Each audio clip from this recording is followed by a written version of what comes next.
En esta técnica lo que voy a hacer es facilitar el movimiento de la mandíbula. Yo solo quiero que si tienes problemas en la articulación temporomandibular, que empieces a relacionarte con tus partes anatómicas que están en dolor y con problemas, para que puedas ayudar al equipo de terapeutas a solucionar el problema y a darle una solución a largo plazo. Es decir, lo que queremos es normalizar la función y bajar el dolor.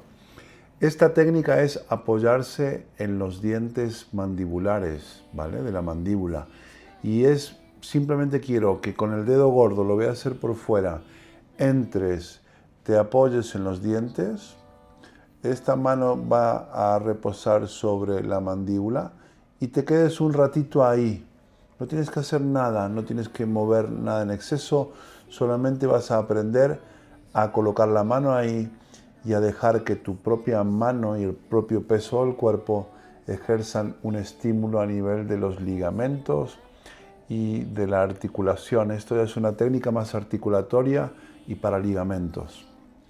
Entro.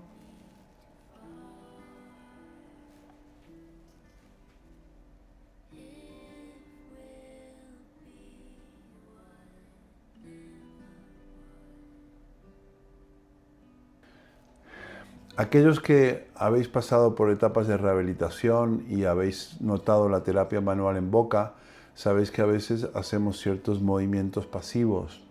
Como de pie, como estoy yo ahora, la boca está muy activa, quizás sea más fácil hacerlo tumbado boca arriba en cama, para que puedas relajar un poco más la mandíbula. Si tuvieras cierta intención de movilizar pasivamente, muy pequeñito, sin irritar, sin dolor, pregúntaselo a tu fisio, pregúntaselo a tu dentista si le parece correcto. Lo digo para que de alguna manera siempre buena comunicación y esto sea una parte de la solución del problema. Puedes imaginar o inducir un poquito de movilidad a la mandíbula en lateralidad y un poquito hacia adelante y volviendo hacia atrás. Con eso sería suficiente.